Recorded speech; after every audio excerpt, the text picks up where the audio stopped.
I don't know what I'm saying. So, with that note, hello, this feels so weird to be back doing recaps. It feels like it's been a hot minute since we've talked, since we've chatted. How's your new year? How's it hanging? What's up?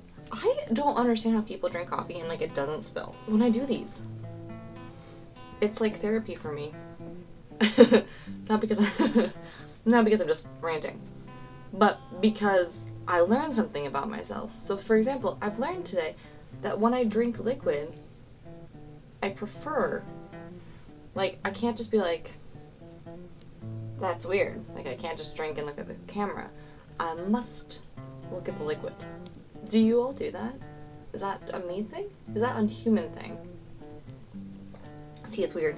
Let's find out what happened last week on Book 2, Season's premiere, Prologue, Dinner with Friends.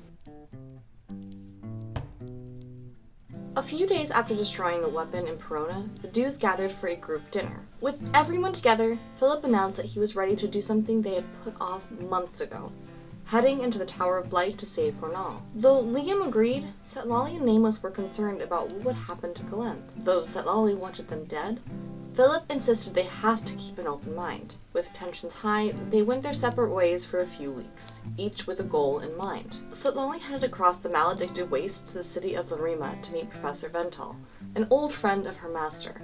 The best part, also, if I may say, of choosing purpose, of finding it. There are no wrong answers. Especially during breakfast. Nothing can go wrong during breakfast. He was a theologian, and over breakfast they discussed his approach to faith and the nature of boons. Setlali learned that a god's boon always manifested in the form of a physical object given to the believer, and that when the three sisters ascended, they did so to preserve the freedom of choice for the material plane's inhabitants. Liam took a much shorter trip to the door to visit Nerith, mulling over his plans to replace his eye. Over a bottle of Old Speck's finest, the pieces fell into place, and soon Liam was riding Penguin back to Harrow. After asking his mom for some advice about the caves nearby, he entered the Enchantment Mirstone's lair to find the best lodestone he could. Just as he struck gold, he felt the Mirstone's energy wash over him, and though it was suddenly hours later, he still stood with a massive lodestone in hand. After the stresses of last week, Nameless went to rest in the courtyard with Panther to discuss the next parts of her druidic lessons.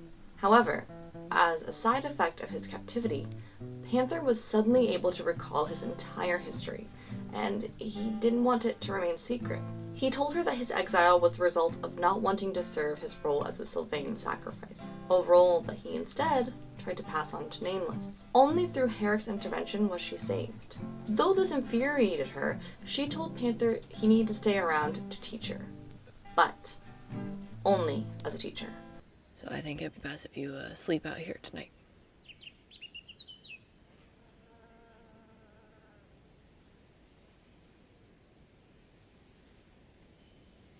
And we'll convene at a different time to I guess discuss lessons.